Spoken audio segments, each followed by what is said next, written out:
Hi everyone, welcome back to my channel. Today's video, we're going to be talking all about working before law school, okay? So all of my non-traditional applicants, all of my gap year applicants, I mean, you took a gap year, you're non-traditional, but this video is for you, okay? We're going to be talking about working before law school.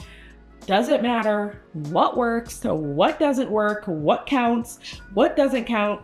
Is it important? No, the whole nine. Okay. For those of you who do not know, my name is Sephora. I'm a licensed attorney and law school coach. I've helped hundreds of individuals get into and succeed in law school. So where to start? Okay. You took a gap year or 2 or 3 or 5 or 10, and you're wondering, does that change your chances of getting into law school? No, no, it does not. Okay. It doesn't. And you know, a lot of people, a lot of my clients, a lot of questions I get all the time is, but Sephora, all I did was be a waitress. But Sephora, all I did was sales. Sephora, all I did was XYZ, something non-legal. That doesn't matter, okay? It doesn't matter if what you did during your gap year was non-legal, okay? It doesn't matter, right? The point of building a strong law school application is not going to make or fall on whether you had legal employment before applying to law school. Essentially, when you're thinking about your application, you should be thinking about what is the story you want to tell and what's going to make you a strong law school applicant. Now, for some applicants, maybe they're going to find their story through what they've been through in those gap years, or maybe because that story is going to come out of the job they held. So like, as an example, one of my clients worked at like a big 5 or big 10, I don't know what you call it, like a really popular financial firm, right? And it just so happened that her personal statement, one of the strongest things, the story that could come out of her life and who she was, came from her working at that financial firm during her gap years. Now, that's not legal employment. You see what I mean? You see what I mean? Okay. That's not legal employment. And it doesn't lessen the strength of her personal statement because it wasn't legal employment. Right. But on the flip side of that, I had another client who did have legal employment, who didn't talk about that in their personal statement. Their personal statement was about Disney movies.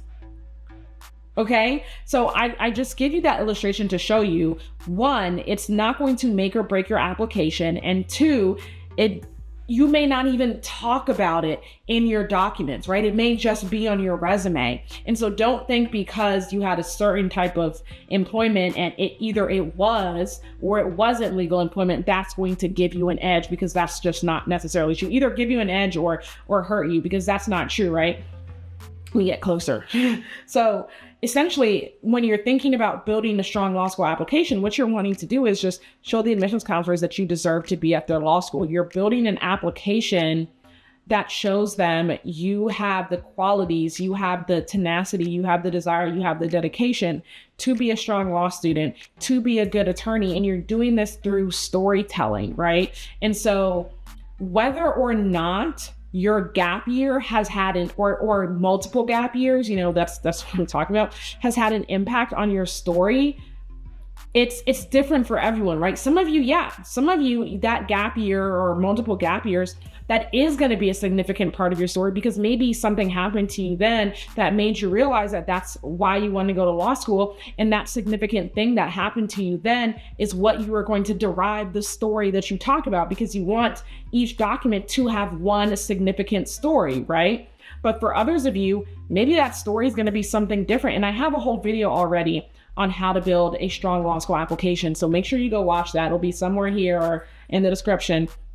But, and that one gets into the details of it. But, you know, what I'm saying is, whether or not or however long your gap years have been isn't really going to change how you go about working on your materials per se right now. So now I'm going to switch over into what may change when you're going about writing your materials, right? Maybe you have been in this long career for a very long time. So maybe you were an engineer for 10 years, or maybe you were in the financial sector for 5+ years, and you are making the switch to the legal profession, then yeah, maybe I'm going to want to know why. Okay. Maybe I'm going to want to know why. Right. And so in that case, then yeah, you do find out a way, or you do mesh part of that into your story because you have been in this other professional career for such a long time. And I would be curious as to why you're now making the switch to the legal profession, and what has caused that switch, or what's driving that switch. And if you're serious about law school, because ultimately what law schools want is they want people who are excited. They want people who are excited to go to their law school. They want people who are like, oh my gosh, yes, Georgetown. I love Georgetown. I can't wait to get to Georgetown. I can't wait to go to Georgetown and do great things, right?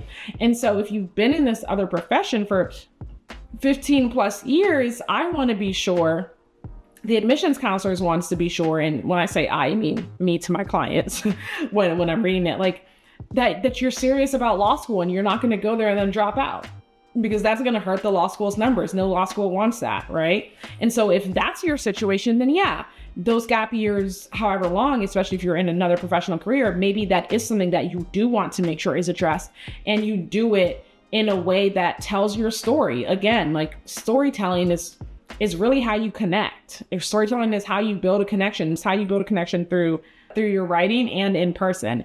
And so the better you are at getting that done, the better you are at evoking that emotion or telling your story through your application materials, the stronger your application is going to be. Again, go back and watch that video that I just mentioned. So the other thing, right? I think sometimes a big question that I get with people who have taken gap years is, Sephora, you talked about people with professional careers, and you talked about people with, in like at financial firms and stuff, but what if all I did was be a waitress? Guess what? It doesn't change a thing. Like I said, it doesn't change how you are going to approach the application writing process. It doesn't change the brainstorming process. It doesn't change anything. Like if you were in that position because it was like an interim while you raised your LSAT score or built up money to get a law school coach or LSAT tutor, then you're still going to approach the application process the same way, right? It's not going to diminish your application in any way. And I'll tell you something else, regardless of what job you've held, the goal or the ultimate desire from these previous jobs that you can still show in your application is the qualities that you have either learned or already had and then applied, the substantive opportunities that you had or learned and got to do and then applied, how it shaped you as a person, if that's relevant, the characteristics, right? Again, just things that you were thinking about anyway, right? And that's why when, in my group coaching community and in my one-on-ones, when I'm talking with my clients and their resume, for instance, just says like a list of like bullet points or something, I'm like, this tells me nothing. This tells me absolutely nothing. I need some substance here, right? And so every job you have done, there is something substantive that you have done. There is something substantive that you have learned. Yes, even as a server, didn't you just go communicate with that rude client? I'm so used to attorney, that rude customer, right? Okay. Maybe you were, in sales, right? Maybe you raised top line revenue, right? There's just so many things like that you can think about that you have done regardless of what your job is that can potentially be translated over into the legal field, right? You have clients when you're as an attorney. You have to be amenable. You have to be friendly. You have to be professional. You have to be likable to your clients. You have to be there for your clients. You have to be able to communicate, just like, and those are just small examples, right? And so, of course, if you're choosing to talk about these things in your statement after you've gone through your list, you're not just telling it, it's implicated and shown through your story. But if it's on your resume, for example, you're also not just telling it, you're making sure, I guess like what people make the mistake of is they like served customers, right? That's not what you want to put on your resume, right? And so I really mean you're talking about the substance and you're being explicit and you're being detailed, whether it's in your personal statement, through storytelling, your diversity statement, optional statement, etc., or if it's in your resume, okay? So when you're thinking about these different things, make sure that regardless of what the gap year experience is, that it's shown through your application. And one of the final things that I'll talk about is, for those people who have had multiple gap years, I think it's a great opportunity for you because you have more to choose from, right? And in a way, it gives you an opportunity to show your value, right? Because I made a video on preparing for law school and like scheduling and stuff. You have to be disciplined. You have to be very disciplined in law school. And part of that is, hey, like I've had this 9-to-5 job, or I've had multiple full-time jobs prior to going to law school. So you know that I'm going to go to law school and I'm going to be able to be as disciplined as I need to be because I've done it before, right? And you've also got other types of experience that you've done because you've been in the real world, right? You've experienced the real world. You're not coming straight out of undergrad. And again, so this goes back to what I was saying earlier about qualities, right? Like everyone develops qualities from the jobs that they've been in prior to attending law school. And these are different things that you can have dispersed throughout your application in your storytelling, right? These are things that you can talk about if you get an opportunity to do an interview with law schools. And so you really have to think broadly and open up your mind to different opportunities and different things that you've been through when you're thinking about like, okay, I've got these different experiences and here's ultimately what I want to have related in my application. When you are doing that though, you want to be careful to not do the kitchen sink method. I have seen this and it's not good. Okay. So what I mean by the kitchen sink method is when someone says, well, I've done A, B, C, D, E, F, G, and I'm going to put A through G somehow into my application. No. That will look like you took a bucket of paint and just threw it on the wall and said, I hope something sticks. You want to be very intentional with what you're putting in your application. Like I said, you want to make sure that you are not just jumping right in and starting to write and saying, because, oh my gosh, I did the biggest sigh because I've literally seen it before. I've gotten applications and I've seen applications from my clients where it's just like, I did this, and it's just like a list of their accomplishments. I'm like, okay, great.